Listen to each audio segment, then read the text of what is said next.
Dr. Jeffrey Thaxton, a board-certified plastic surgeon. Thank you for watching. I'm going to discuss implant sizing with you. First of all, implants don't come in specific cup sizes. They don't come in C cup or D cup or double D cup, but they come in specific volumes, and then when added to the amount of breast tissue already present, will arrive at a cup size specific for that patient.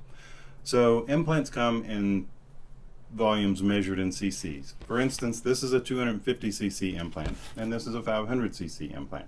Neither of those correlate to any specific cup size in and of themselves, but when added to the amount of breast tissue present will create a cup size specific for that patient.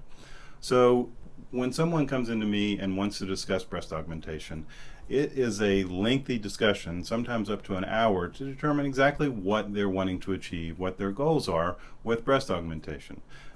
When someone comes in, they may say, I want to be a C cup, but I truly want to understand what they mean by a C cup and what that means to them.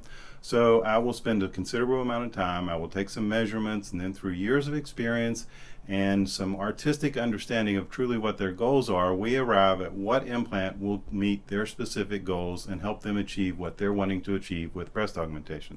So if you have any questions about breast augmentation and want to discuss it further, please don't hesitate to call, and I will be happy to discuss your goals for breast augmentation. Thank you for watching.